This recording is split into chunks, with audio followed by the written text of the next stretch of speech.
They said silence was surrender. They were wrong.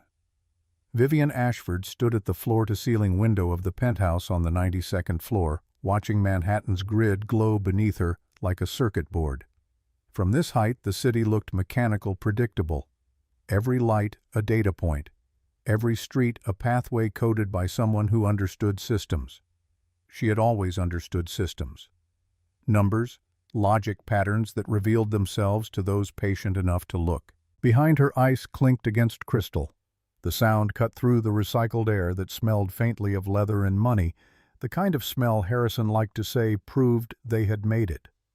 Tonight, it just smelled like the end of something. Harrison Vale sat on the Italian sofa, scrolling through his phone with one hand holding a glass of Macallan with the other. He wasn't looking at her. He hadn't really looked at her in months.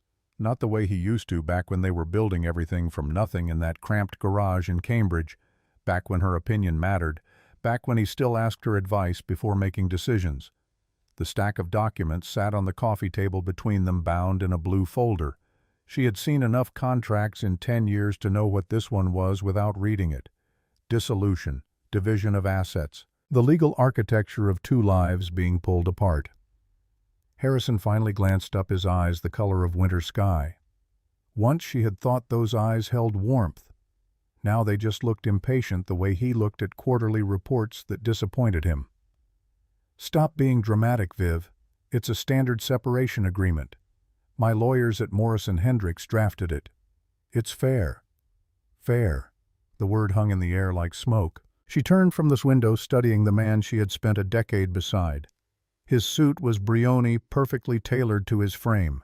His watch was a Patek Philippe, the one he had bought himself when TechFlow's valuation hit $2 billion. He looked every inch the tech CEO that Forbes had profiled last month.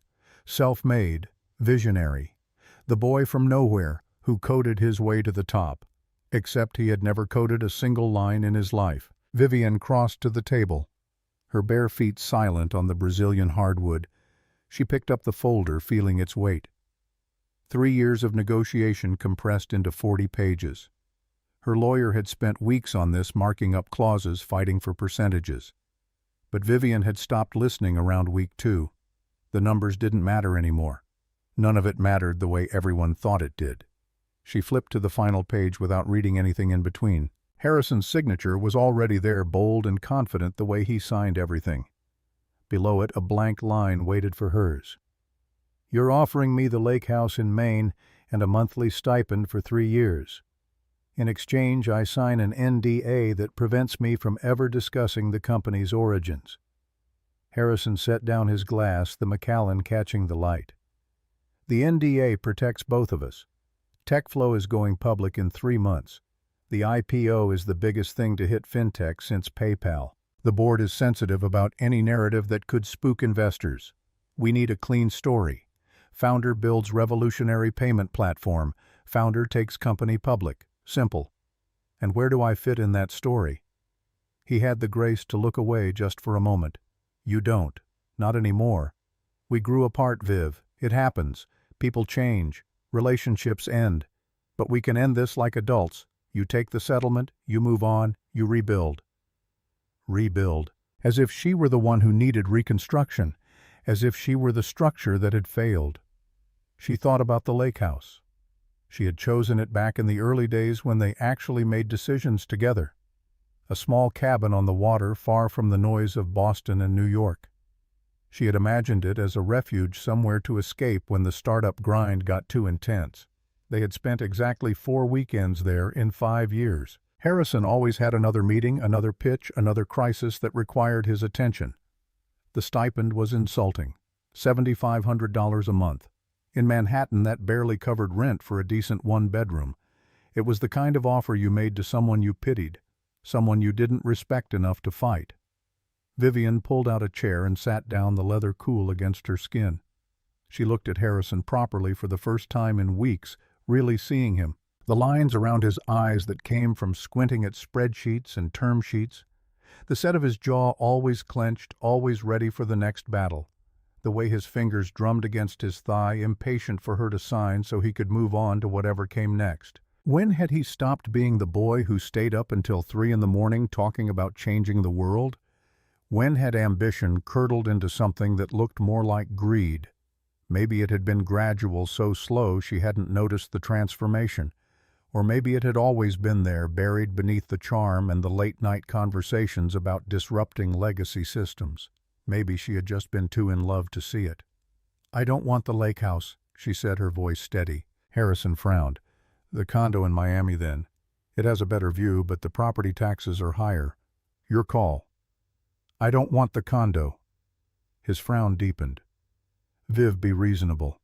You need somewhere to live. You haven't worked in 7 years. You have no savings that I'm aware of. You need to think practically about your future." 7 years. The number sat between them like an accusation. 7 years since she had stopped taking freelance contracts. 7 years since she had told herself that supporting Harrison's dream was the same as pursuing her own. 7 years of invisible labor that would never appear on a resume, never show up in a LinkedIn profile, never count as experience to anyone who mattered. "I don't want the stipend either." Harrison went very still. The drumming fingers stopped. When he spoke again, his voice had an edge to it, the one that came out in board meetings when someone questioned his decisions. "What are you talking about?" "I'm talking about signing your papers. I'm talking about giving you exactly what you want. But I'm striking the clause about spousal support and asset division. I'm leaving with what I came in with." The silence that followed was thick enough to touch. Harrison stared at her like she had started speaking another language. Then he laughed, a harsh sound that had nothing to do with humor. "You're bluffing. You think playing the martyr will make me chase you. It won't. I'm not interested in games, Viv. I'm offering you a fair deal. More than fair, considering you signed a prenup that limited your claim to marital assets. I'm not playing." She picked up the Mont Blanc pen lying on the table, the same pen Harrison used to sign all his important documents. He had bought it the day TechFlow closed its Series B, around $17 million, from a consortium of venture capital firms who believed in his vision. She remembered that day. He had come home triumphant, waving the term sheet like a trophy, talking about scaling and market penetration and total addressable market. She had made dinner. He had been too excited to eat. With quick, precise movements, Vivian struck a line through the entire asset division section. She initialed the change. Then she flipped to the signature page and signed her full name with the kind of careful penmanship her mother had drilled into her as a child. Vivian Sarah Ashford. The letters looked strange on the page, like they belonged to someone else. She kept the pen and set it down gently on the folder. "You can keep the money, Harrison. Every cent. You can keep the penthouse and the Hampton estate and the condo in Miami. You can keep Margot." His face went pale at the mention of her name. For a moment, just a moment, something that might have been shame flickered across his features. Then it was gone, replaced by the cold calculation she had grown to recognize. "I don't know what you think you know about Margot, but she's my vice president of communications. She's vital to the company. I won't have your jealousy affecting the IPO." Vivian stood, pushing the folder across the table toward him. "She's your mistress, Harrison. She has been for 2 years. I'm not stupid, just patient. And I'm not jealous. I'm done." She pulled off her wedding ring, a 4-carat emerald cut that had cost more than her father's entire annual salary when he was alive. Harrison had proposed with it in Paris on a bridge over the Seine with a photographer he had hired to capture the moment. She had thought it was romantic then. Now it just felt staged, like everything else about their life together. The ring landed on top of the blue folder with a soft click. "But you don't get to keep my respect, and you don't get to buy my silence. I'm giving it to you for free, so you owe me nothing." She walked toward the private elevator, her heart steady in her chest. Each step felt deliberate, like laying down code. Commit, push, deploy. Harrison's chair scraped against the floor as he stood. "Vivian," she didn't turn around. "If you walk out that door with nothing, don't think you can come crawling back when the credit card bills hit. I'll crush you. I have the best lawyers in New York. I have resources you can't imagine. You'll be selling your jewelry to buy groceries within 6 months." The elevator doors slid open. She stepped inside, finally turning to face him.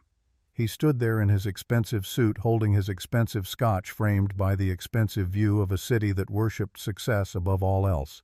He looked powerful. He looked untouchable. He looked terrified. "Goodbye, Harrison." The doors closed on his face, and she was alone in the descending box of brushed steel and mirrors. Her reflection stared back at her, a woman in yoga pants and an MIT sweatshirt. No makeup, hair pulled back in a messy bun. She looked nothing like the wives of other tech CEOs, the ones who appeared in society pages wearing designer gowns and practiced smiles.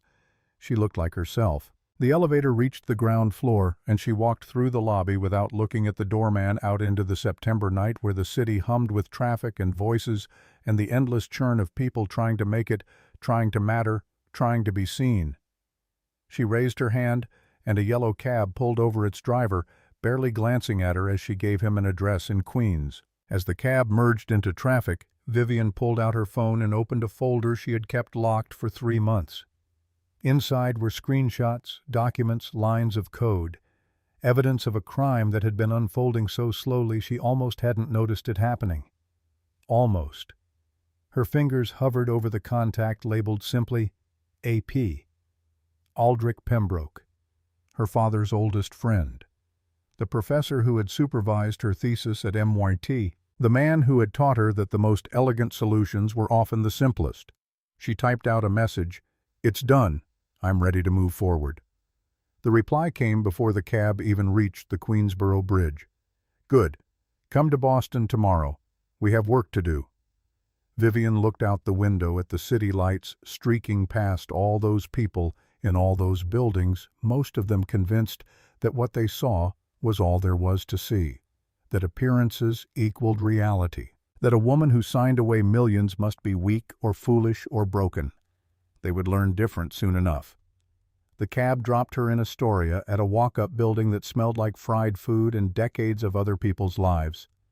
Her apartment was on the 4th floor, a studio that cost $1,800 a month and had a window that looked directly into a brick wall. She had rented it 3 months ago, paying 6 months up front in cash, using a name that wasn't quite hers, but wasn't quite false either. The space was Spartan. A mattress on the floor. A cheap IKEA desk. A chair that wobbled. A laptop that was worth more than everything else in the room combined. She had been staying here on the nights when Harrison worked late, which had become most nights. He thought she was at a friend's place working through her feelings about their crumbling marriage. He had never asked which friend. Vivian sat down at the desk and opened the laptop. The screen came to life, displaying windows of code that would look like gibberish to most people. To her it was a language more fluent than English. Variables and functions and logic trees that branched into elegant solutions for complex problems.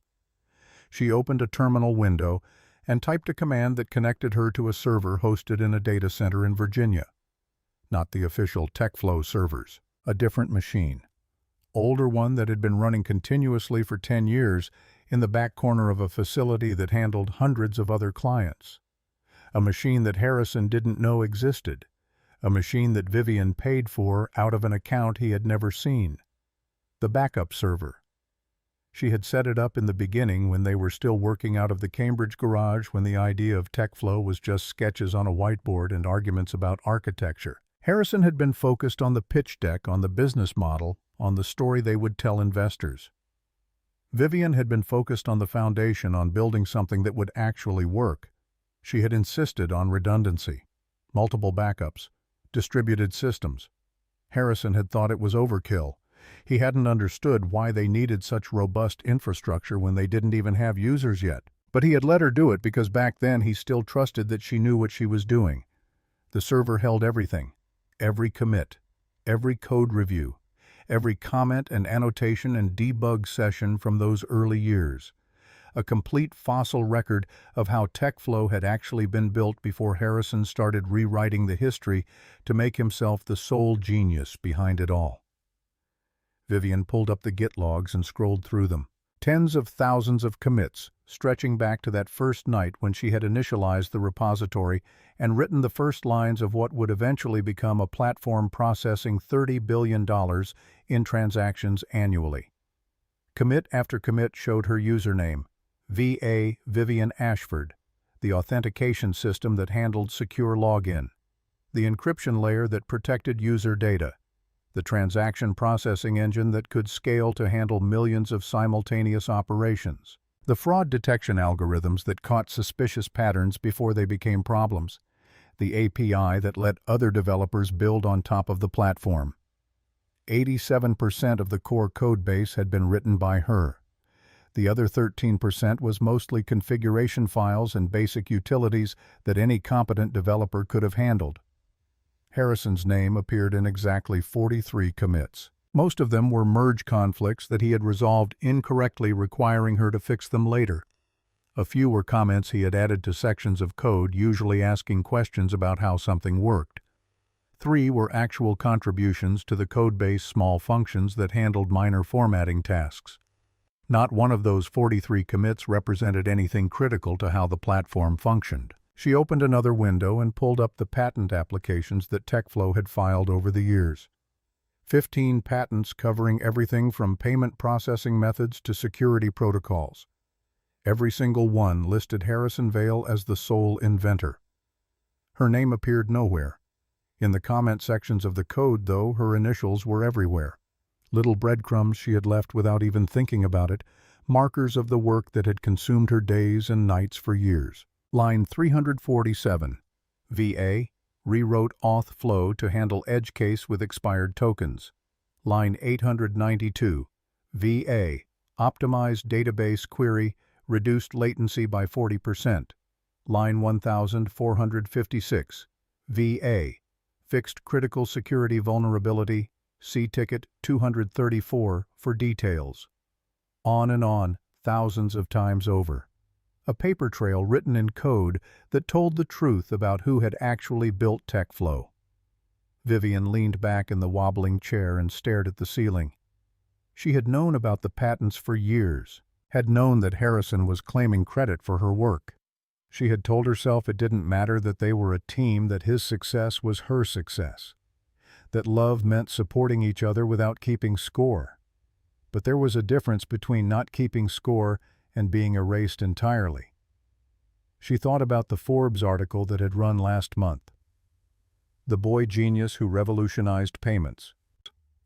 4,000 words about Harrison's vision, his technical brilliance, his ability to see around corners that other entrepreneurs missed. The article had mentioned her exactly once in a paragraph near the end. Vale credits his ex-wife Vivian for her support during the early years, though the couple separated earlier this year. Support.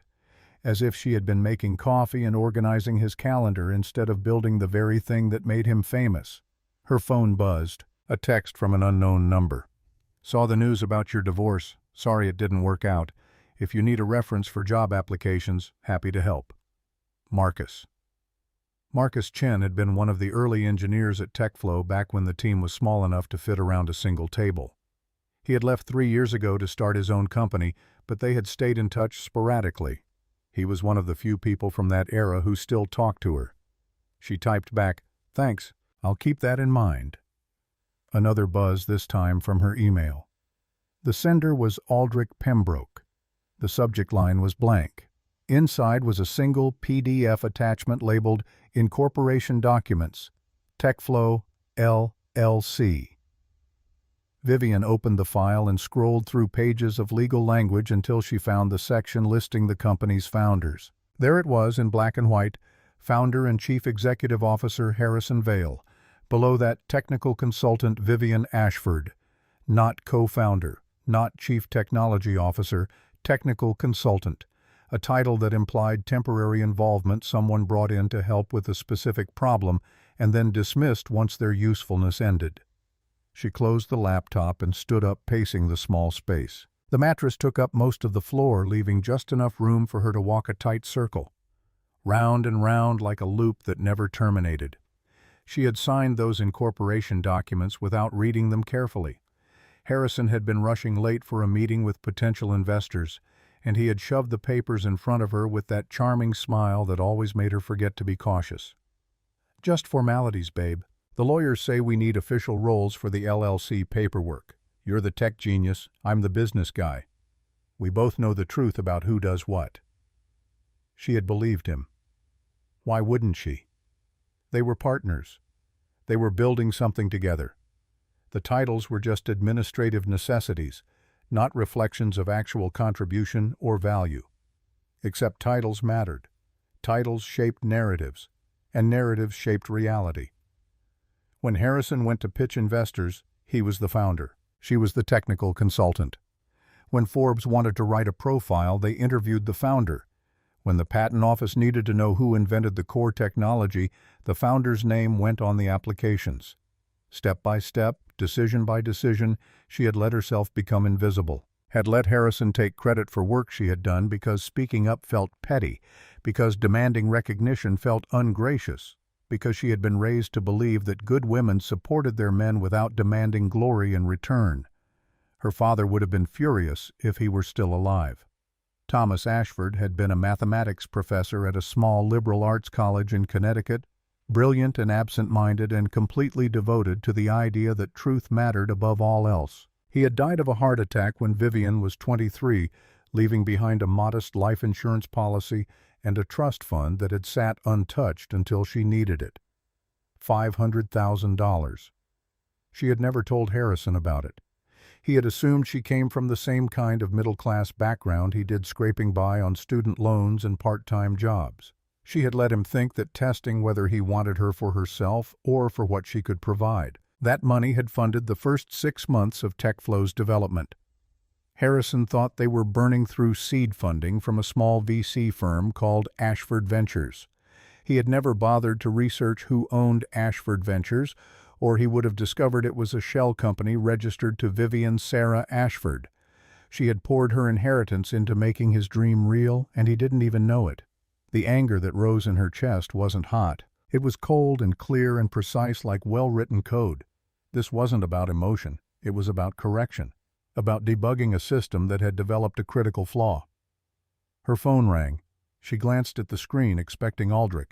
Instead, it was a number she didn't recognize with a Boston area code. Vivian Ashford. The voice was female, crisp, and professional. "This is Jennifer Park with the Securities and Exchange Commission. I'm calling regarding TechFlow Solutions. We have some questions about the upcoming IPO filing. Would you be available to speak with us?" Vivian's pulse quickened. "What kind of questions?" "We're conducting standard due diligence on all major tech IPOs. Part of that process involves verifying the accuracy of the founder's claims regarding intellectual property ownership. Your name appears in some early documentation related to the company's formation, and we'd like to clarify your role in the development of the core platform." "I see. Would you be willing to meet with us? We can arrange a time that's convenient for you. This is entirely voluntary, of course, but your cooperation would be helpful to our investigation." Investigation. The word hung in the air like a promise. "I'm happy to cooperate. I'm actually planning to be in Boston tomorrow. Would that work?" There was a pause, the sound of pages turning. "Tomorrow would be fine. Shall we say 10 a.m. at our regional office?" "That works." "Excellent. We'll send you the address. And Ms. Ashford, please bring any documentation you have regarding your work on the TechFlow platform. Code samples, emails, contracts, anything that might help establish a timeline of development." "I have extensive documentation." "Perfect. We'll see you tomorrow." The line went dead. Vivian stood in the middle of her tiny apartment, holding the phone, feeling the pieces starting to align. The SEC was already circling. Someone had tipped them off, or maybe they had just done their due diligence and found the same inconsistencies she had. Either way, the clock was ticking. She opened her laptop again and pulled up a news article from 2 weeks ago. TechFlow announces IPO plans, targets $20 billion valuation. The piece included a photo of Harrison standing in front of the company's logo, arms crossed, looking visionary. The caption identified him as the founder and CEO who had built the revolutionary platform that was changing how money moved through the digital economy. $20 billion. That was what the market thought TechFlow was worth. That was what Harrison stood to gain when the stock went public. His ownership stake was 62%, which meant he would personally be worth $12.5 billion on paper. All from code. He didn't write technology. He didn't invent work. He didn't do. Vivian closed the laptop and lay down on the mattress, staring at the water stain on the ceiling that looked vaguely like a map of South America. Tomorrow she would go to Boston. Tomorrow she would talk to the SEC. Tomorrow she would start the process of revealing the truth. But tonight she let herself feel the weight of what she was about to do. Taking down Harrison meant taking down TechFlow, at least temporarily. It meant destroying the IPO that thousands of employees were counting on. It meant potentially wiping out billions in value for investors who had backed the company in good faith. It meant becoming the villain in a lot of people's stories. She could live with that. What she couldn't live with was the alternative, watching Harrison take a victory lap for work she had done, cementing a false history that would follow her forever. Better to be the woman who burned it all down than the woman who let herself be erased. Her phone buzzed one more time. Another text from Aldrich. "I know what you're thinking. The answer is, yes, it's worth it. Some lies are too big to let stand. See you tomorrow." Vivian smiled in the dark. Aldrich had always understood. He had been there the night her father died, had sat with her in the hospital waiting room while machines beeped and nurses moved through their routines with practiced efficiency. He had been the one to tell her that the trust fund existed that her father had been quietly saving for years to make sure she would be okay. "Your father believed in you," Aldrich had said. "He would want you to use this money to build something that matters. Don't waste it on someone who doesn't deserve it." She had taken the money and poured it into Harrison's dream, convinced that she was investing in their shared future. Now she was going to use what remained to tear that dream apart and rebuild it the right way, with her name where it belonged, with the truth in the open where everyone could see it. Tomorrow the war began.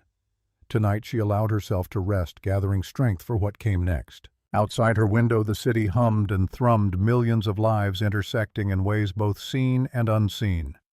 Most of those people would never know her name. But some would, the ones who mattered. She closed her eyes and let sleep take her, dreaming of clean code and elegant solutions and systems that worked the way they were supposed to work. Dreams of a world where truth won out over narrative, where the invisible became visible, where silence finally transformed into something much more dangerous. The train to Boston left Penn Station at 6:15 in the morning, cutting through the gray dawn like a blade through water. Vivian sat in a window seat watching the industrial sprawl of New Jersey give way to Connecticut suburbs, then the older architecture of Rhode Island, the landscape transforming mile by mile into something that felt more like home. She had packed light, a single backpack with a change of clothes, her laptop, and a thumb drive containing 10 years of evidence. Everything she needed to dismantle Harrison's empire fit in a bag that weighed less than 10 pounds. The SEC's Boston office occupied 3 floors of a glass tower in the financial district, all steel and sharp angles designed to project authority. Vivian arrived 20 minutes early and spent the time in the lobby watching lawyers and analysts stream through security, everyone moving with the particular urgency of people who believed their work mattered more than anyone else's. At precisely 10 o'clock, Jennifer Park emerged from the elevators. She was younger than Vivian had expected, maybe 35, with dark hair pulled back in a bun that matched Vivian's own habitual style. Her handshake was firm without being aggressive. "Thank you for coming in. I know this is probably disruptive to your schedule." Vivian almost laughed.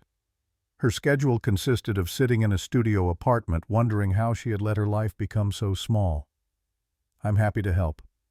They rode the elevator to the 14th floor in silence. The conference room had a view of the harbor boats cutting white lines across blue water. 3 other people waited inside, 2 men and a woman, all wearing the kind of conservative suits that signaled government work rather than private sector ambition. Jennifer made introductions that Vivian immediately forgot, her attention focused on the documents spread across the conference table. TechFlow's S1 filing the thick document companies submitted before going public. patent applications, press releases, the entire paper trail of Harrison's constructed narrative. We appreciate your willingness to cooperate, Ms. Ashford. As I mentioned on the phone, we're conducting due diligence on TechFlow's upcoming IPO. Part of that process involves verifying the accuracy of claims made in the S-1 filing, particularly regarding intellectual property ownership. One of the men, older with wire-rimmed glasses, leaned forward. The S-1 identifies Harrison Vale as the sole inventor of the core payment processing technology. However, we've found references in early corporate documents to your involvement in technical development. We'd like to understand the nature and extent of your contributions. Vivian set her backpack on the table and pulled out her laptop. I didn't contribute to the technical development. I was the technical development. Harrison Vale doesn't know how to code. He never has. Everything in TechFlow's platform, from the authentication system to the fraud detection algorithms, was designed and implemented by me. The room went very still. Jennifer's pen stopped moving across her notepad. That's a significant claim. Do you have evidence to support it? Vivian opened the laptop and turned it to face them. On the screen was a Git log showing thousands of commits, each one time-stamped and attributed to her username. She clicked through to the code itself, lines and lines of functions and classes that represented years of work. This is a backup server I maintained separately from TechFlow's official infrastructure. It contains the complete development history of the platform from inception through last year. As you can see, approximately 87% of commits are attributed to me. Harrison's contributions are minimal and mostly administrative. The woman on Jennifer's left pulled the laptop closer, scrolling through the logs with the careful attention of someone who understood what she was looking at. This is comprehensive. Why didn't you include your name on the patent applications? I wasn't aware they were being filed. Harrison handled all the legal paperwork. I trusted him to represent our contributions accurately. The older man made a note. And the company's incorporation documents list you as a technical consultant rather than a co-founder. Was that accurate? No. We founded the company together. I provided initial funding through a shell company called Ashford Ventures and did all the technical work. Harrison managed business development and investor relations. But when it came time to formalize the corporate structure, he filed documents that minimized my role. Jennifer exchanged glances with her colleagues. Miss Ashford, are you saying that Harrison Vale committed fraud in the company's founding documents and subsequent patent applications? Vivian met her gaze without flinching. I'm saying he lied about who built TechFlow. Whether that constitutes legal fraud is for you to determine, but the evidence is clear. The platform that TechFlow is taking public was designed and coded almost entirely by me, and Harrison has claimed sole credit for that work. The questions continued for 2 hours. They wanted timelines, specific examples, documentation of who had written which pieces of code. Vivian provided everything, walking them through the architecture of the platform, explaining how the various components fit together, demonstrating a level of technical knowledge that made it obvious she wasn't just a casual contributor. When they finally released her, Jennifer walked her back to the elevator. This is going to get complicated. You understand that, right? If we find merit in your claims, we'll have to halt the IPO. That affects thousands of people, employees and investors who are counting on TechFlow going public. I understand, but letting a fraud proceed affects those same people worse in the long run. Better they know the truth now than after they've bought stock in a company built on lies. Jennifer nodded slowly. We'll be in touch. In the meantime, I'd suggest retaining legal counsel. This is likely to become adversarial very quickly once Harrison realizes what's happening. Vivian stepped into the elevator, watching Jennifer's concerned face disappear as the doors closed. Adversarial. That was putting it mildly. Harrison would fight this with everything he had, every dollar, every connection, every weapon in his considerable arsenal. Good. She was ready. The train back to New York wasn't until evening, which gave her time to make another stop. She caught an Uber to Cambridge to a tree-lined street near MIT's campus, where old brownstones housed professors who valued proximity to the university over modern amenities. Aldrich Pembroke's building was one of the nicest on the block, 4 stories of red brick with white trim and flower boxes in the windows. She climbed to the 3rd floor and knocked on a door that had a brass nameplate reading Pembroke in elegant script. The man who answered was tall and lean with white hair that looked perpetually windblown and eyes that missed nothing. He wore corduroys and a cardigan that had seen better decades, the uniform of someone who had stopped caring what people thought about his appearance sometime in the previous century. "Vivian, come in." His apartment was exactly as she remembered from her graduate school days when she had come here for office hours and stayed for conversations that ranged across mathematics, philosophy, ethics, and the nature of truth. Books lined every wall, stacked on tables, piled on chairs, creating a labyrinth of knowledge that somehow felt orderly despite the apparent chaos. Aldrich cleared a spot on the sofa and brought her tea in a chipped mug. He sat across from her in a leather chair that had molded itself to his frame over years of use. "How did it go with the SEC? "They're taking it seriously. They have the evidence. I think they'll move forward with an investigation. And you're prepared for what comes next. Harrison won't accept this quietly." Vivian sipped the tea, Earl Grey with too much sugar, the way Aldrich always made it. "I know. That's why I'm here. I need your help with something beyond just advice." Aldrich raised an eyebrow. "Go on." "When the SEC halts the IPO, I need to file an emergency injunction in New York Civil Court claiming fraudulent concealment of intellectual property ownership. That will freeze Harrison's assets and prevent him from moving money around while the investigation proceeds. But I need a lawyer who can move fast and isn't afraid of Morrison Hendricks. You need Quinn Emanuel. Can you make an introduction?" Aldrich stood and walked to his desk, pulling out his phone. "I taught constitutional law to one of their senior partners 20 years ago. She owes me several favors, including one rather large one involving a plagiarism case that would have ended her career. Let me see if she's available." While he made the call, Vivian wandered to the window overlooking the street. Students walked past in clusters, backpacks slung over shoulders, arguing about problem sets and research projects with the intensity of people who believed the ideas mattered more than anything else in the world. She had been one of them, once convinced that if you built something good enough, elegant enough, useful enough, the world would recognize its value. She knew better now. The world recognized what you told it to recognize. Narrative trumped truth every time unless you fought to make truth the loudest voice in the room. Aldrich ended his call. "Eleanor Ashworth will see you tomorrow morning at 9. She's based in their New York office. I sent her the basic outline of your situation and she's very interested. Fair warning, she's expensive." "How expensive?" $800 an hour. But she's worth it. If anyone can take on Harrison's legal team, it's Eleanor." Vivian did the math in her head. She had roughly $2 million left from her trust fund, and her years of careful saving from freelance work Harrison had never known about. $800 an hour would burn through that quickly, but not before they could establish the case. After that, if the evidence held up, costs would likely get shifted to Harrison as part of the settlement. "I can manage that. Thank you, Aldrich." He settled back into his chair, studying her with the careful attention he had always given to difficult proofs. "Your father would be proud of you. He always said the hardest thing in mathematics wasn't solving the problem, it was having the courage to show that the accepted solution was wrong. And the courage to face the consequences when you did. That too." They talked for another hour about strategy and timing, about what would happen when the SEC's investigation became public, about how to handle the media circus that would inevitably follow. Aldrich had connections in tech journalism, people who owed him favors or simply respected his judgment.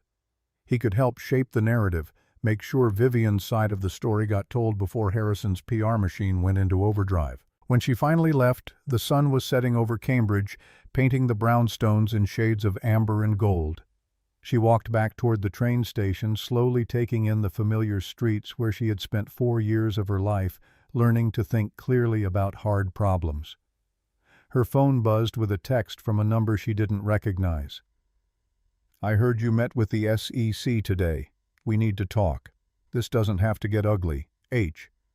So Harrison already knew. Someone at the SEC had tipped him off, Or more likely, one of his many contacts in Boston's tech scene had spotted her going into the building and put two and two together.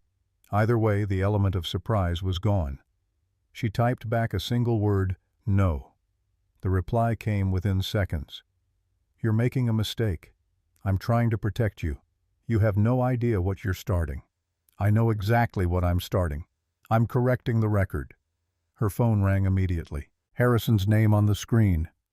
She let it go to voicemail, then blocked his number. Whatever he had to say, she didn't need to hear it. They had done their talking.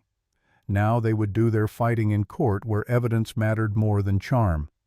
The train back to New York was crowded with commuters, everyone hunched over phones and laptops, working or pretending to work, filling the hours with productivity to avoid thinking about the emptiness underneath. Vivian stared out the window at the dark landscape rushing past, thinking about the next 48 hours. Tomorrow she would meet with Eleanor Ashworth and formally retain counsel. The day after that, assuming the SEC moved as quickly as Jennifer had implied, the investigation would become public. TechFlow's IPO would be halted pending review. Harrison's world would start to collapse. And then the real battle would begin. She got back to her apartment in Queens after 10, exhausted but too wired to sleep. She made instant ramen and ate it standing at the window, watching the lights in the building across the way.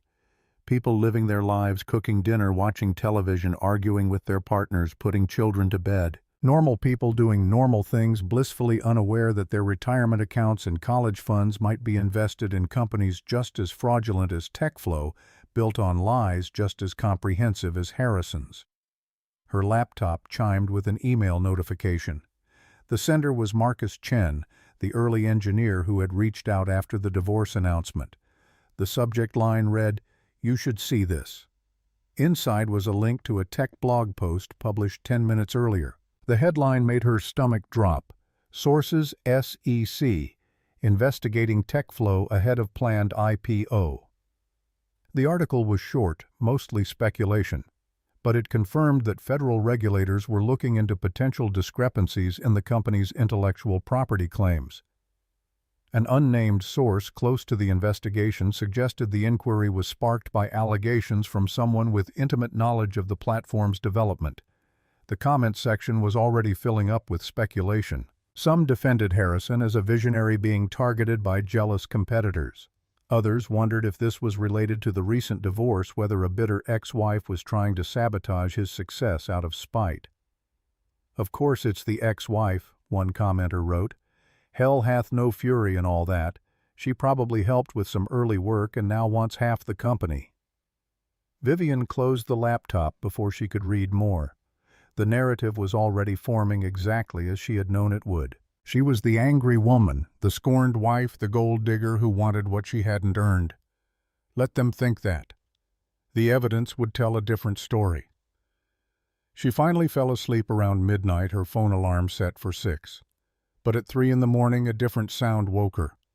Pounding on the apartment door, urgent and aggressive. Vivian grabbed her phone and approached the door carefully. Through the peephole, she could see a man in an expensive suit, someone who clearly didn't belong in this building at this hour. "Ms. Ashford, my name is David Reeves. I'm an attorney with Morris & Hendricks representing Harrison Vale. I need to speak with you immediately." "It's 3 in the morning. This is a matter of extreme urgency. Mr. Vale is prepared to make you a very generous offer to resolve this situation before it escalates further." Vivian leaned against the door, her heart rate elevated but her mind clear. Harrison was panicking. He wouldn't have sent a lawyer to her apartment in the middle of the night if he felt confident in his position. "Tell Mr. Vale that any communication should go through my attorney, Eleanor Ashworth at Quinn Emanuel. Have a good night." "Miss Ashford, please. If we could just talk for 5 minutes, I think we can find a resolution that benefits everyone. Mr. Vale is prepared to offer you $10 million and co-founder status in exchange for a statement to the SEC withdrawing your allegations." $10 million. More money than her father had earned in his entire lifetime. More money than she had ever imagined having. Enough to live comfortably for the rest of her life without worrying about rent or groceries or medical bills, and all she had to do was lie. "No. Ms. Ashford, be reasonable. This isn't just about you and Harrison. Think about the employees, the investors, the ecosystem that depends on tech flow. If the IPO fails, thousands of people lose money, jobs disappear, careers end. Is your pride really worth that collateral damage? Her hands clenched into fists. My pride. This isn't about pride. It's about truth. Harrison built his empire on work I did, and he tried to erase me from the story. That's fraud, and I'm not going to help him cover it up. 20 million. The number hung in the air like bait on a hook. Goodbye, Mr. Reeves. She walked away from the door, ignoring the continued knocking, the increasingly desperate pleas. After 10 minutes, he finally gave up. She heard his footsteps retreating down the stairs, then silence. Vivian didn't go back to sleep. She sat on the mattress with her laptop, working her way through the backup server's code, preparing for the detailed technical questions that would inevitably come. Every function, every algorithm, every design decision was something she could explain because she had made those decisions written, that code solved those problems. Harrison couldn't explain any of it. He could talk around it, use buzzwords and high-level concepts, but if you asked him to walk through how the authentication system actually validated user credentials, he would flounder. If you asked him why the fraud detection algorithm used a particular statistical model, he would have no answer. The code was her testimony. Every line of it proved she was telling the truth. At 8:30 the next morning, she walked into Quinn Emanuel's Manhattan office, a gleaming tower in Midtown, with views that made Harrison's penthouse look modest. The receptionist directed her to a conference room on the 42nd floor where Eleanor Ashworth waited. Eleanor was in her 50s, with silver hair cut in a sharp bob and eyes that evaluated Vivian in the first 3 seconds of meeting. She wore a navy suit that probably cost more than Vivian's entire wardrobe and carried herself with the confidence of someone who had won cases that other lawyers thought were unwinnable. Aldrich speaks very highly of you. He also mentioned you turned down $20 million at 3 this morning. News travels fast. Morrison Hendricks is getting desperate. That's useful. It means they know their client is exposed. Walk me through everything. For the next 2 hours, Vivian laid out the case. The incorporation documents that misrepresented her role. The patent applications that listed Harrison as sole inventor. The code repository that proved she had written the vast majority of the platform.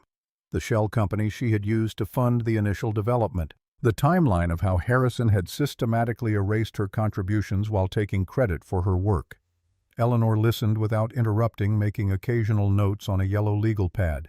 When Vivian finished, she sat back and steepled her fingers. This is one of the cleanest IP theft cases I've seen in 20 years. The evidence is overwhelming. Harrison Vale committed fraud both in the corporate documents and in the patent applications.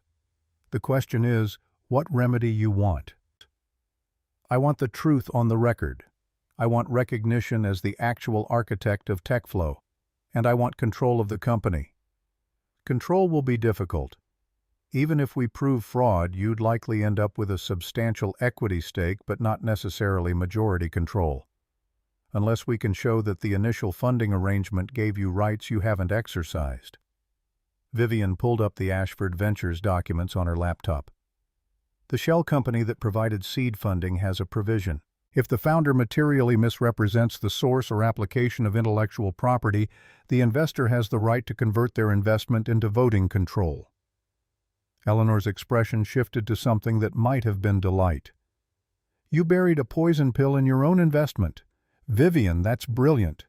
If we can prove Harrison fraudulently claimed IP that belonged to you, you can trigger the conversion clause and take control of the company outright. That was the idea.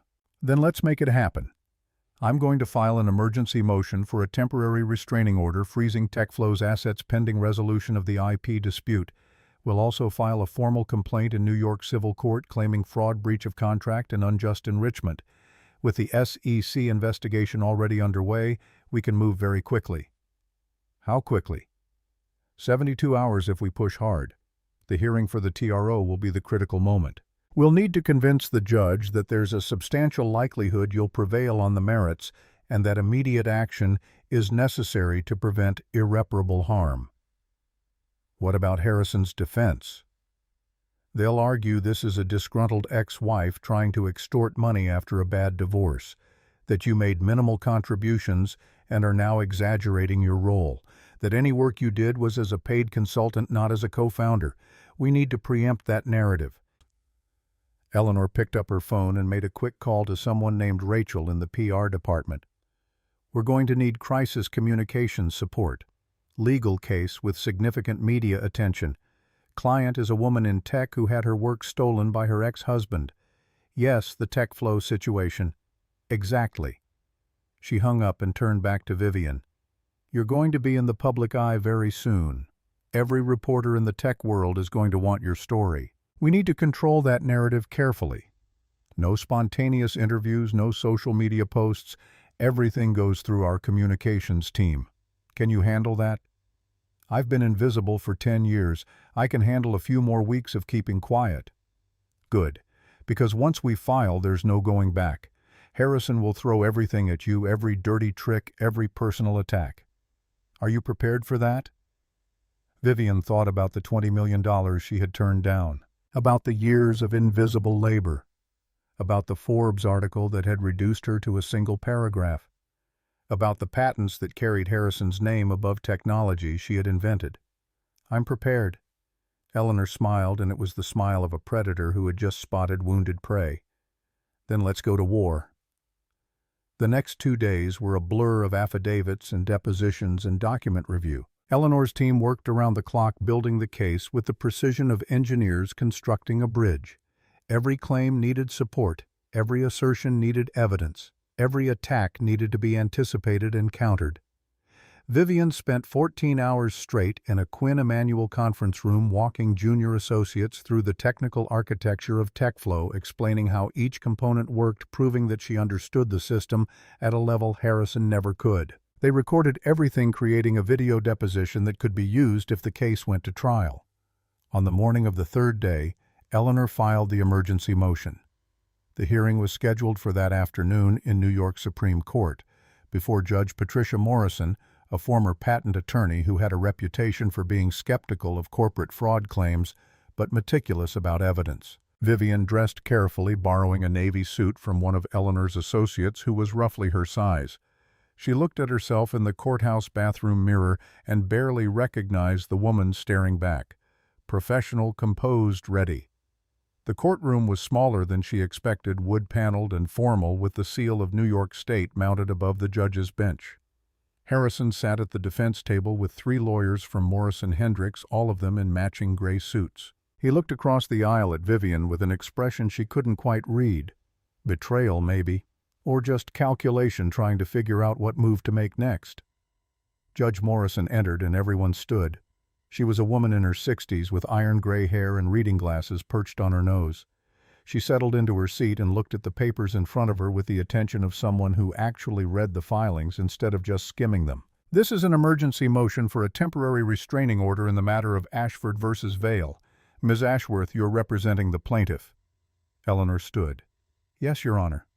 And Mr. Carmichael, you're here for the defendant. Harrison's lead attorney, a silver-haired man who radiated expensive competence, rose. We are, Your Honor. I've reviewed the filings. Ms. Ashworth, this is an extraordinary request. You're asking me to freeze the assets of a company valued at billions of dollars on the eve of its IPO.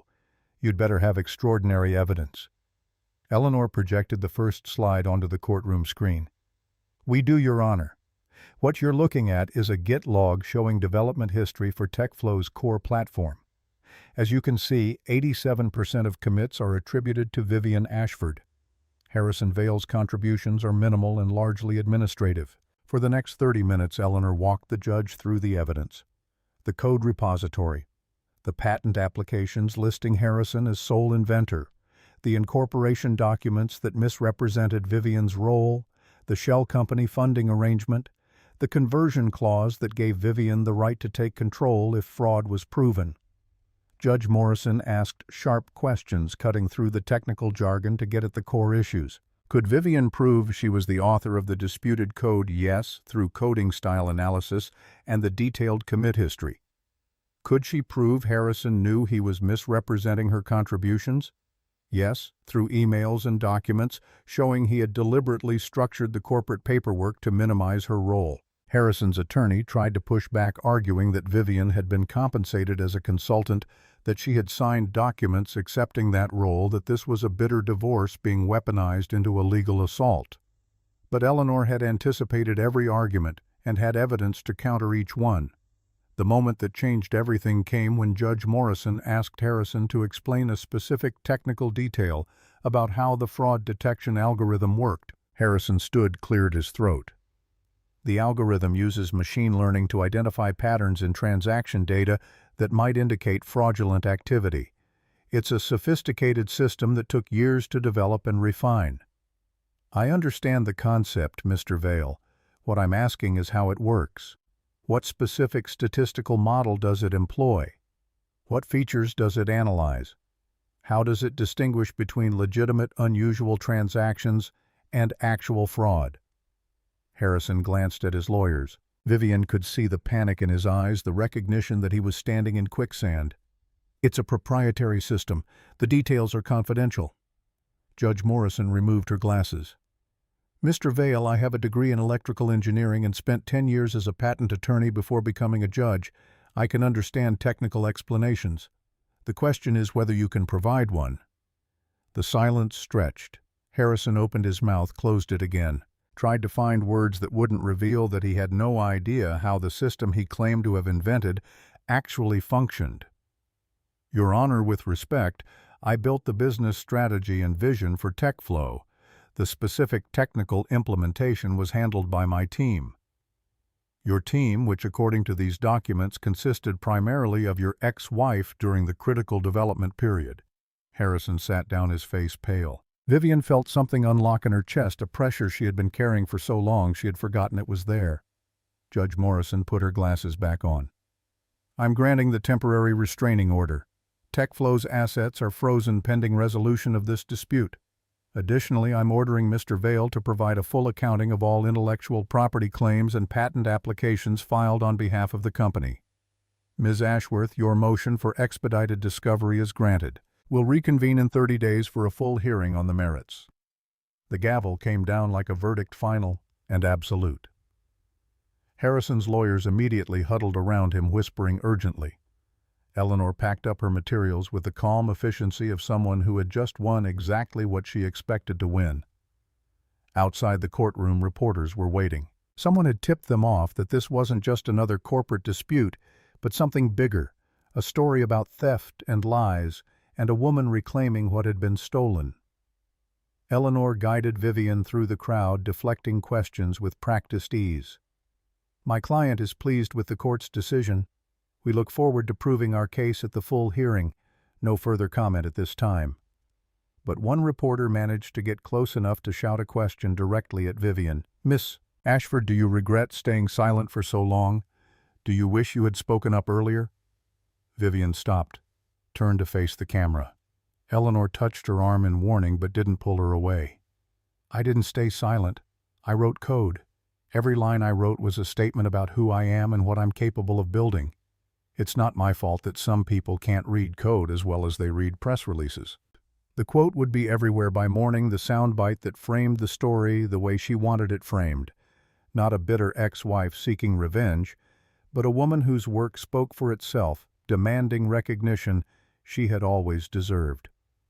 They made it to the car, and Eleanor exhaled slowly. That was either brilliant or reckless, possibly both.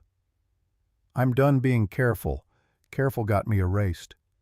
Her phone was already blowing up with notifications. The tech blogs had picked up the TRO story, and within hours it would spread to mainstream media.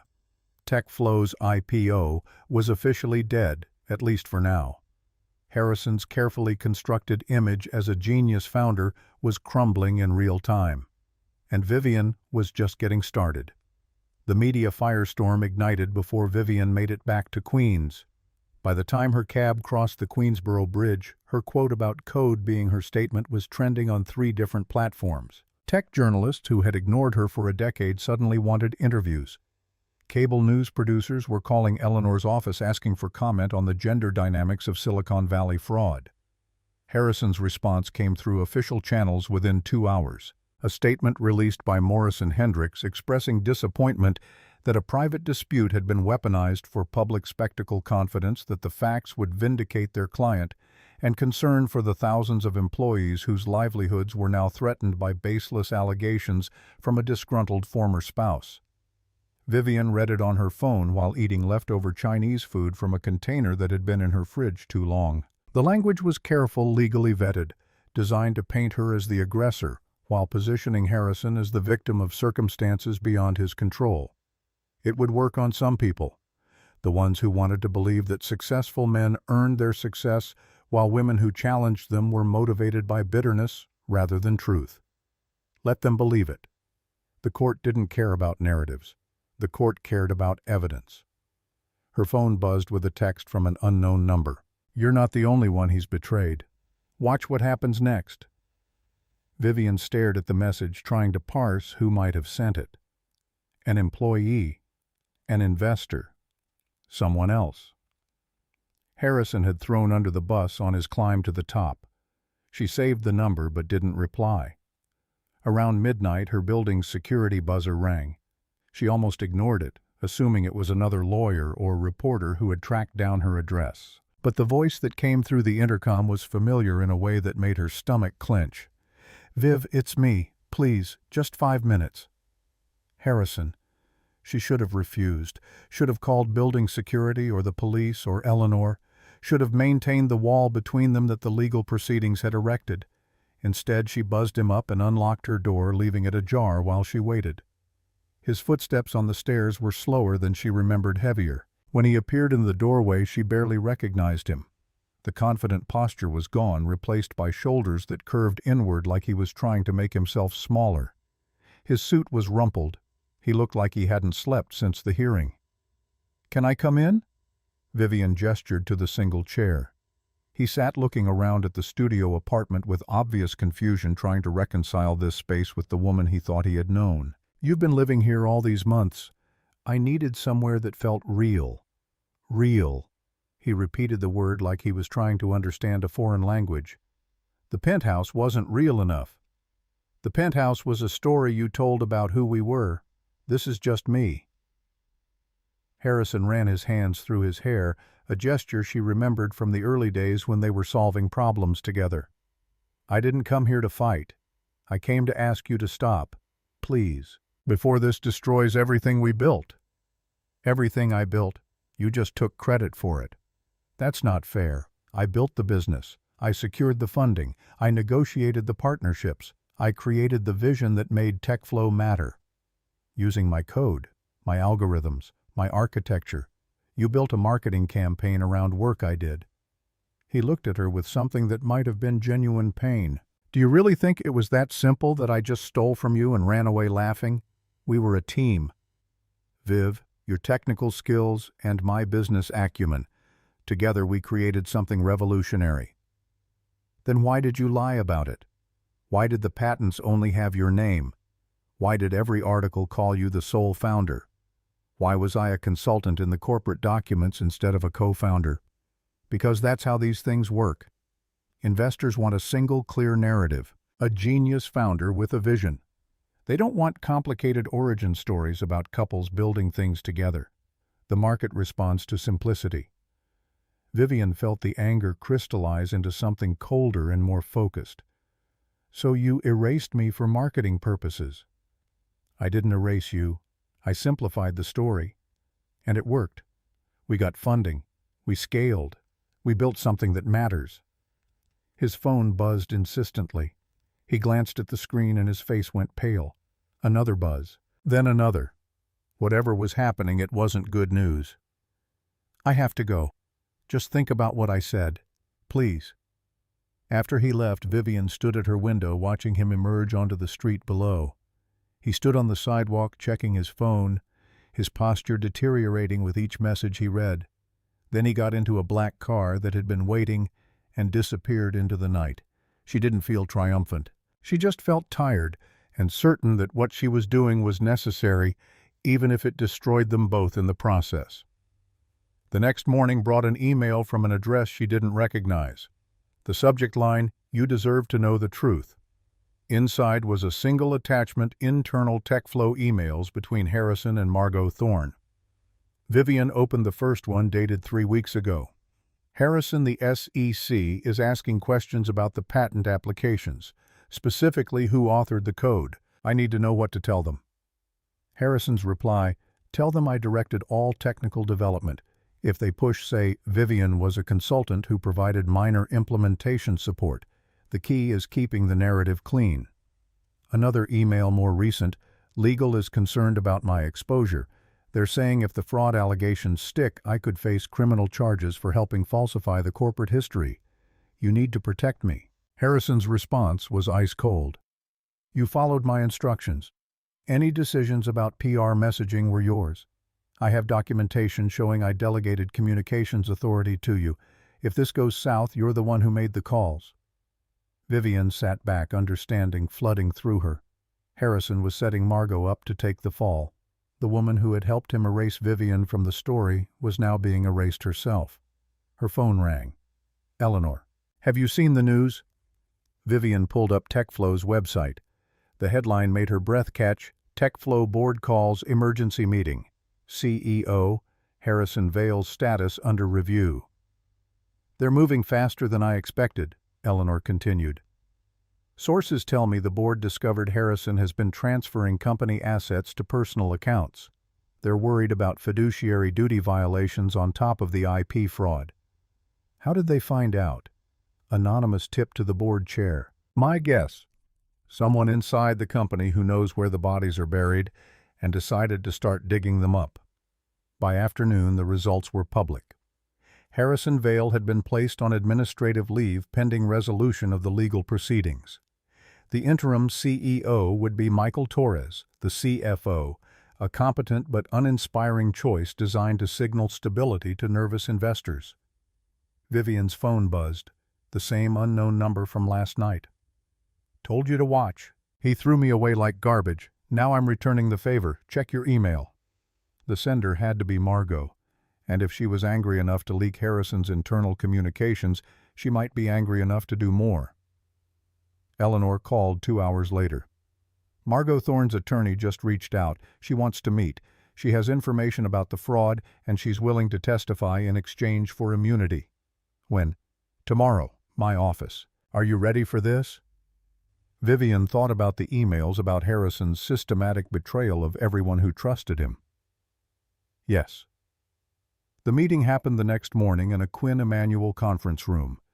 Margot arrived wearing a beige dress that looked designed to project innocence and vulnerability. Her hair pulled back in a style that made her look younger than her years. She sat across from Vivian with an expression that tried for apologetic but landed somewhere closer to calculating. Eleanor didn't waste time. "Ms. Thorne, you requested this meeting. What information do you have?" Margot pulled out a folder thick with documents. "I have 2 years of emails where Harrison explicitly instructed me to falsify the company's origin story. I have recordings of conversations where he admitted that Vivian wrote the code but said investors wouldn't fund a wife and husband team. I have internal memos showing he deliberately structured the corporate paperwork to minimize her role." She slid the folder across the table. Vivian opened it, seeing her own erasure documented in meticulous detail. Every press release Margot had written removing Vivian's contributions. Every interview Harrison had given claiming sole credit. Every piece of the constructed mythology. "Why are you giving us this now?" Margot's mask cracked, revealing genuine fear underneath. "Because Harrison's lawyers told me this morning that if the SEC pursues criminal charges, they're going to argue I acted independently, that I made decisions about corporate communications without his approval. They're setting me up to take the fall for fraud he directed me to commit." She pulled out her phone and played a recording. Harrison's voice filled the room, clear and unmistakable. "Margot, you need to understand something. If this goes to trial, the optics are bad for me. Tech CEO accused of stealing from his wife.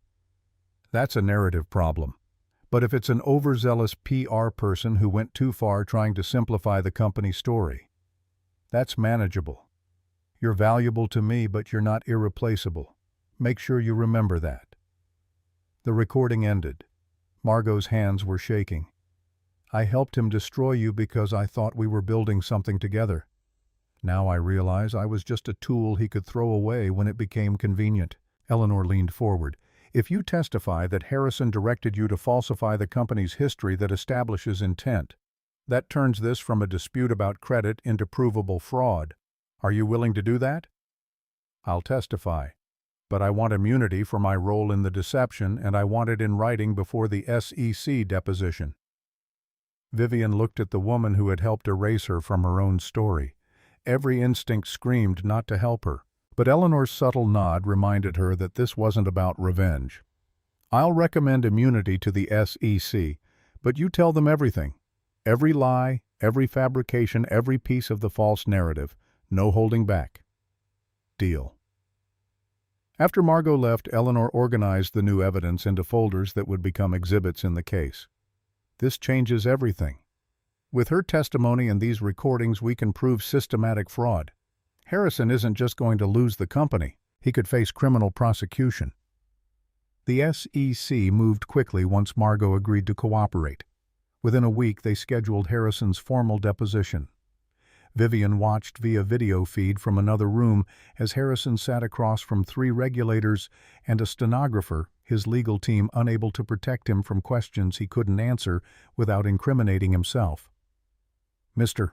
Vale, we have recordings of you instructing Margot Thorne to remove references to Vivian Ashford from corporate communications. Can you explain why you felt that was necessary? Harrison shifted in his seat. It was a question of narrative clarity. Investors respond better to simple origin stories. So you deliberately simplified Ms. Ashford out of the story entirely.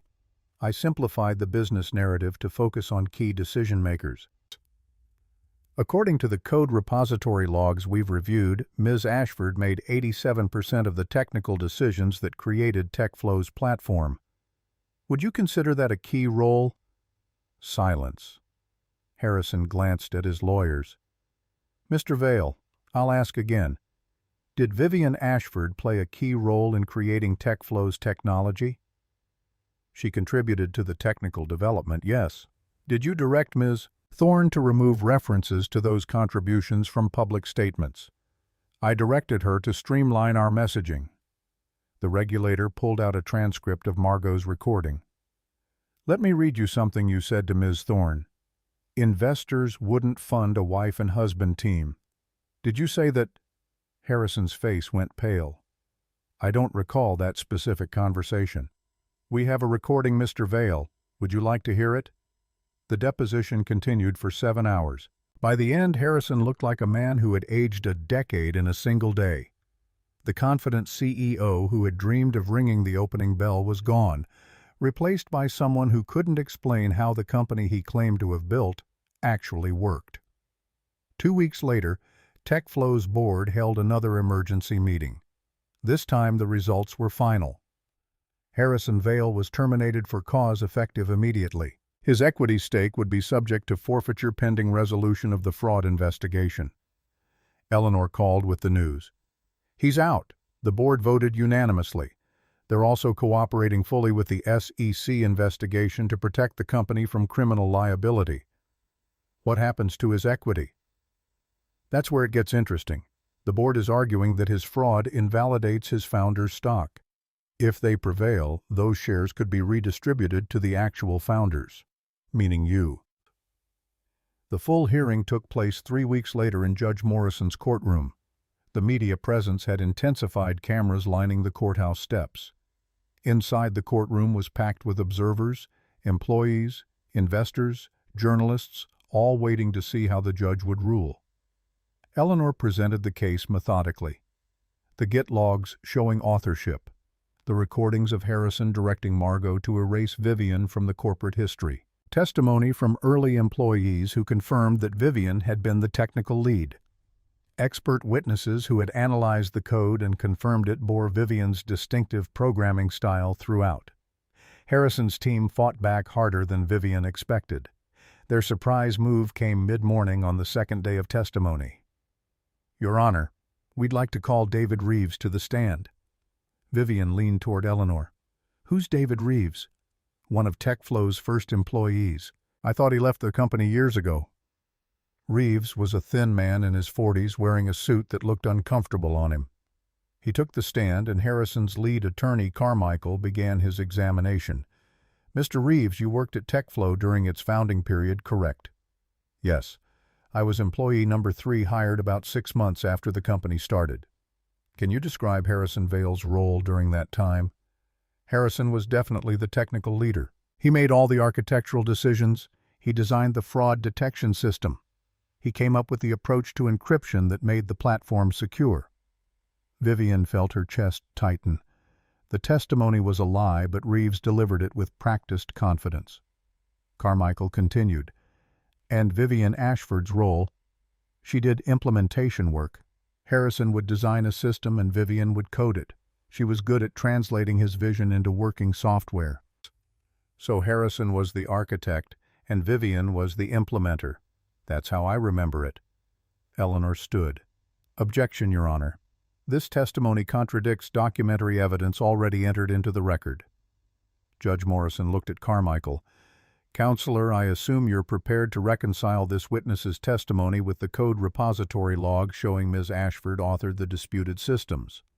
The repository logs show who committed the code, Your Honor. They don't show who designed it. Mr. Reeves is testifying about the intellectual origin of the systems, not who typed them into a computer." The judge turned to Eleanor. "Ms. Ashworth, you'll have an opportunity to cross-examine. Proceed." Eleanor approached the witness stand with a tablet in her hand. "Mr. Reeves, you said Harrison designed the fraud detection system. Can you describe how it works?" "It uses algorithms to detect suspicious transaction patterns." "I understand the concept. I'm asking about the specific implementation.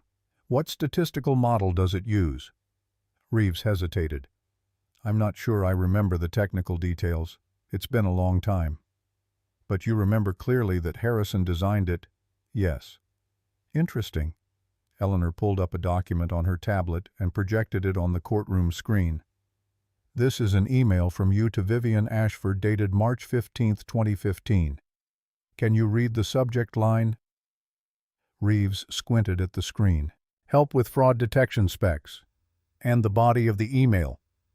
"Viv, I'm stuck on the statistical model for the fraud detector. Harrison said you designed it. Can you walk me through the logic I need to understand the baseline variance calculations?" The courtroom went silent. Reeves's face flushed.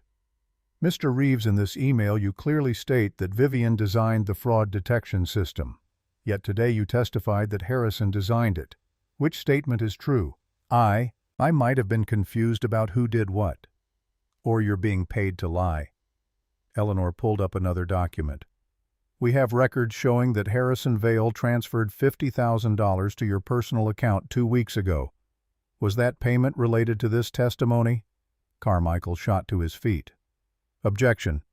This is speculation and character assassination." Judge Morrison removed her glasses. "Mr. Carmichael, I'd like an explanation for that $50,000 transfer. It was a consulting fee for work Mr. Reeves did evaluating TechFlow's technical architecture. 2 weeks before this hearing, after Mr. Reeves left the company 5 years ago." The judge's tone was sharp.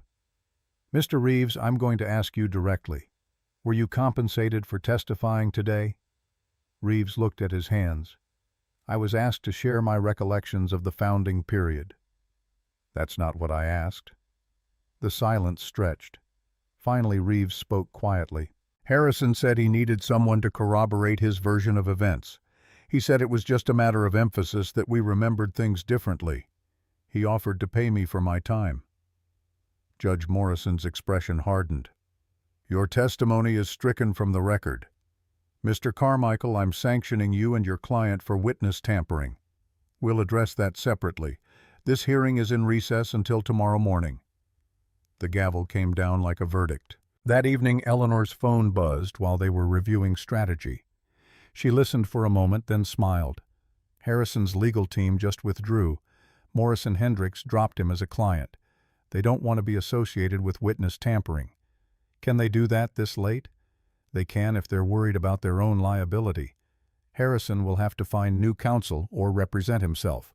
The next morning, Harrison appeared with a court-appointed attorney who looked overwhelmed before the proceedings even began. Without Morrison Hendrick's resources, his defense crumbled quickly. The moment that sealed everything came when Judge Morrison asked Harrison the same question she had asked at the preliminary hearing, but this time under oath with criminal penalties for perjury. "Mr. Vale, did you personally write the code that forms the basis of TechFlow's core platform?" Harrison stood. The courtroom held its breath. He could lie and face perjury charges, or he could tell the truth and destroy his entire defense. "No." "Did Vivian Ashford write that code?" "Yes." The admission hung in the air like a confession, which was exactly what it was. The genius founder myth evaporated in a single word. Judge Morrison delivered her ruling that afternoon. The court found clear and convincing evidence of fraud in the patent applications, the corporate documents, and the public statements about the platform's development. Harrison was ordered to transfer all equity in TechFlow to Vivian, recognizing her as the rightful founder and inventor. He would retain no ownership stake. The patents would be amended to list her as the sole inventor. Additionally, Harrison was ordered to pay compensatory damages of $15 million and all of Vivian's legal fees. The ruling noted that criminal prosecution remained a possibility, with the court forwarding its findings to federal prosecutors. As the judge finished reading, Vivian felt something unlock in her chest that had been tight for so long. She had forgotten what breathing freely felt like. Outside the courthouse, Eleanor read a prepared statement while Vivian stood beside her. "Today's ruling affirms a simple truth: you cannot build an empire on someone else's work and then erase them from the story. My client looks forward to leading TechFlow into its next chapter." A reporter shouted a question. "Ms. Ashford, what's your message for other women whose contributions have been minimized?" Vivian stepped forward. The cameras focused on her face, broadcasting her words to millions of people watching on screens around the world. "Document everything. Save your emails. Keep your code repositories. Create evidence of your work that can't be disputed or erased, because the time will come when you need to prove what you built, and when that moment arrives, you want to be holding truth in your hands, not just good intentions." After the media dispersed, Vivian asked Eleanor for a moment alone. She walked back into the courthouse and found an empty bathroom, locked herself in a stall, and finally, after months of holding everything together, she let herself cry. Not tears of sadness, but of release. The weight she had carried for a decade, the invisible labor, the erased contributions, the stolen credit, all of it flowing out in great heaving sobs that echoed off the tile walls. When she finally emerged, eyes red, but spirit lighter, she called Aldrich. "We did it. The judge ruled in my favor. Everything." His voice was thick with emotion. "Your father would have been so proud, not just of what you built, but of your courage in reclaiming it. I wish he could have seen this. He saw enough. He knew who you were. That's why he left you that trust fund. He wanted you to have the resources to fight for yourself when the moment came." They talked for another 20 minutes, making plans to celebrate properly once the legal dust settled. When Vivian finally hung up, she felt something she hadn't felt in years: hope. Not for revenge or vindication, but for the possibility of building something new on a foundation of truth. 3 months later, Vivian walked through TechFlow's headquarters for the first time as its legal owner. Employees who had watched the trial play out in the media looked at her with expressions ranging from curiosity to respect to uncertainty about their own futures. She called an all-hands meeting for that afternoon. The engineering floor filled with people, some standing, others sitting on desks, all of them waiting to hear what the woman who had just upended their company would say. "I know you're worried," she began, her voice carrying across the room. "You've been watching your CEO get destroyed in court. You've seen the company's valuation drop. You're wondering if your stock options are worthless and if you'll still have jobs next month." Heads nodded. The anxiety in the room was palpable. "I'm not here to destroy what we built. I'm here to save it. TechFlow was always built on solid technology. The code works. The platform is sound. What wasn't sound was the mythology around how it got built. That's been corrected now. The foundation is honest. Everything we build going forward will be built on truth." She pulled up a slide showing the product roadmap. We're going to rebuild investor confidence. We're going to fix the culture that allowed fraud to flourish. And we're going to take this company public the right way with complete transparency about who built what and why it matters. After the meeting, Marcus Chen found her in the hallway. I knew you had written most of the code. A lot of us knew. We just didn't know what to do about it. You're doing something about it now. Staying. Believing the company can survive this. That matters. He nodded and walked away. Vivian stood alone in the corridor looking at the walls covered with TechFlow's history. Photos of the team at various milestones, awards the company had won, press coverage of their growth. She found the photo of the original garage team and had it moved to the lobby, her face clearly visible standing beside Harrison and 3 early engineers, all of them younger and more hopeful. The caption was rewritten, TechFlow's Founding Team 2014. L to R. Marcus Chen, Vivian Ashford, founder / chief architect Harrison Vale, David Kim, Sarah Patel. Her name first. Her title accurate. Her contributions acknowledged. 6 months later. The morning of TechFlow's IPO, Vivian stood on the balcony at the New York Stock Exchange wearing a navy suit and the same MIT sweatshirt she had worn under it. A private rebellion, a reminder of who she was beneath the CEO uniform. The company was valued at $12 billion, down from the original $20 billion projection, but still representing a major success. Investors had returned once the leadership transition stabilized, and the technology's soundness was reaffirmed by independent audits.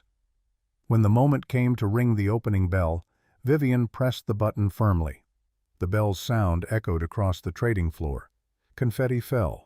People applauded. She felt none of the triumph Harrison must have imagined feeling in this moment, just quiet satisfaction that the company built on her code was finally being launched under her name. The stock opened strong and climbed throughout the day.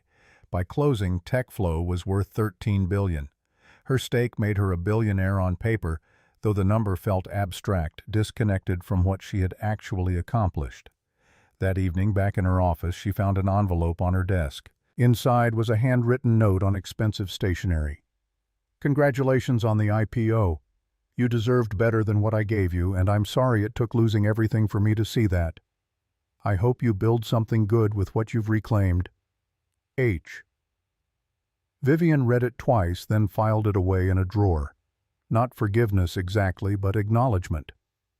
Harrison had finally told the truth, even if only to her in private. She opened her laptop and pulled up an email that had been sitting in her drafts folder for weeks. A proposal for a foundation focused on supporting women in tech whose contributions had been minimized or stolen. She had been refining the mission statement, the funding structure, the criteria for support. Now she had the resources to make it real. She allocated $50 million of her own money to capitalize the foundation enough to provide legal support, technical documentation services, and mentorship to hundreds of women fighting their own battles for recognition.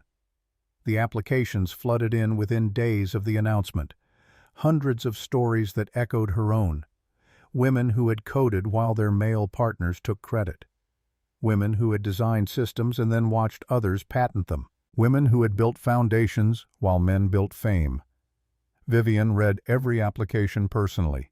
Each one was a reminder that her story wasn't unique, just unusually public. For every woman who fought back and won, there were dozens who stayed silent because they lacked resources or confidence or proof. One application stood out. A 26-year-old developer in Seattle named Sarah Kim, who had architected her startup's core platform while her co-founder secured funding and media attention. The co-founder was now claiming sole inventor status on patent applications, repeating Harrison's playbook almost exactly. Vivian called her directly. I read your application. I want to help, but I need to know, are you prepared for what comes next? Fighting back means risking everything. Sarah's voice came through clear and certain. I wrote the code. I can prove it. I'm not asking permission to tell the truth anymore. Vivian smiled. She heard herself in those words, the same resolve she had felt standing in that Queen's apartment deciding to fight. Good. Then let's get started. 1 year after the trial.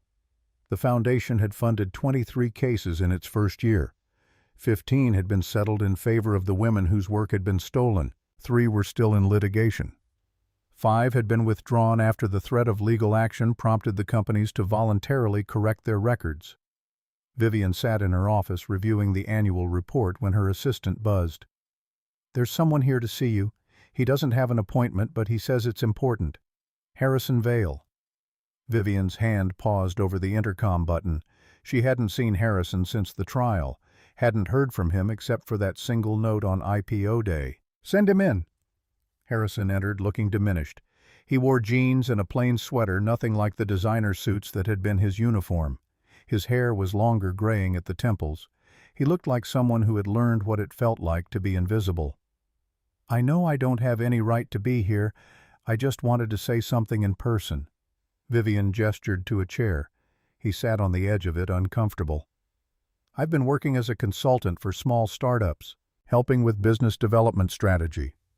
Nothing technical. I'm good at it, which is ironic because that's what I should have been doing all along instead of pretending I was something I wasn't."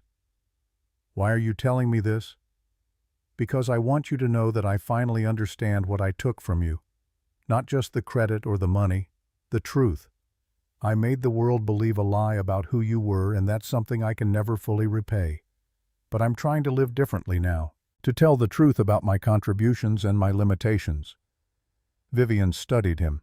He looked sincere, but she had believed his sincerity before and been wrong. "I appreciate you saying that. But it doesn't change what happened." "I know. I just needed you to hear it." He stood to leave, then paused. "The foundation you created. It's doing important work. I made a small donation. Anonymous. I know it doesn't matter compared to the scale of what you're funding, but I wanted to support it."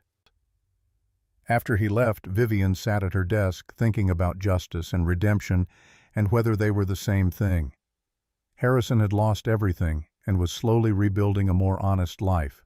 She had won everything and was using it to help others fight the same battles. Neither outcome felt like an ending, just different paths forward from the same turning point. Her phone chimed with a news alert. Sarah Kim wins landmark IP ruling awarded full control of Seattle startup, the case she had funded. Another woman whose truth had been proven in court. Vivian opened her laptop and typed an email to Sarah. "Congratulations on your victory. Use it well. Build something that matters. And remember, the code always speaks for itself. You just have to make sure people are listening." She hit send and turned to look out her office window at Manhattan stretching away in all directions. Millions of invisible architects out there building foundations that others would claim, creating value that others would monetize. But some would fight back. Some would win. And with each victory the mythology cracked a little more. The truth spread a little wider. The work never ended. But now she was doing it with her name attached. Her contributions acknowledged, her truth no longer hidden. That was victory enough.